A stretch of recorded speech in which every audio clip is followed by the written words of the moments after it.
Professor, o que você pensa sobre a provocação do filósofo Zizek? Não haja, pense. Você acha que atualmente falta uma reflexão e um pensamento sobre o design? Existe uma pseudo-atitude supervalorizada? Então, eu acho que essa questão não haja, pense,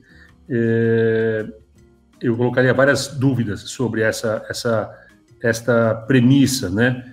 Porque ela funciona em alguns contextos, mas em outros não, né? Como já falei aqui, eu acho que instrumentar a leitura sensível de mundo é tão importante quanto instrumentar a leitura intelectual de mundo, o refletir, o pensar, né? O pensar e o sentir, né, são dois lados da mesma moeda e dessa totalidade que eu já falei, né? Aqui como o que caracteriza o ser humano. Então, o não haja, pense, muitas vezes funciona e muitas vezes não funciona, né? Eu vejo na minha experiência prática, né? Por exemplo, quando a gente começa um trabalho hoje com o cliente pela parte estratégica, e como a gente fazia na OZ, né? E depois, então tem uma equipe de pessoas que têm a formação, que não são designers, né? A equipe que eu tinha de estratégia na OZ não era designer, eu era o único designer da equipe de estratégia, né? Ou um dos poucos.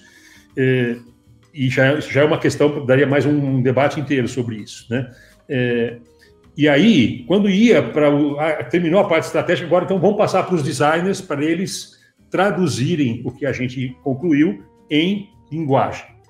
Essa tradução, né, ela sempre para mim foi um incômodo, porque quando eu decidi, enquanto designer, me meter na parte de estratégia, estudar filosofia, estudar literatura e me instrumentar para ter a visão completa, eu percebi que enquanto eu estava em contato com o cliente, pensando e ouvindo ele, o design já estava sendo feito, né? Ele era uma gestação da forma, né? E quando eu terminava de entender um cliente, a marca praticamente estava pronta, né? Eu sentava e era uma alternativa e era assim, porque eu já sabia exatamente quem era e o que ele tinha para dizer e como ele deveria dizer, né?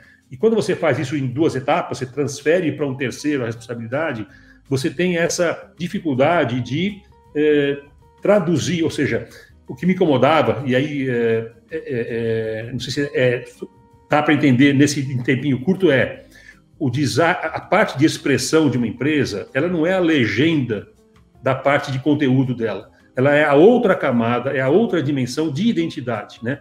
Para mim, narrativa visual e narrativa estratégica são duas leituras e duas caras da mesma identidade, né? Não é que quando você faz uma marca, você está ilustrando o conteúdo da empresa. E não é que quando você mostra uma marca, você está explicando, ou explica uma marca, você está contando por que aquilo está lá. As duas coisas são duas leituras e são duas faces da mesma identidade, só que são narrativas paralelas e não uma a serviço da outra, né? As duas têm igual poder, as duas têm igual responsabilidade e as duas são de naturezas diferentes, complementares e indissociáveis.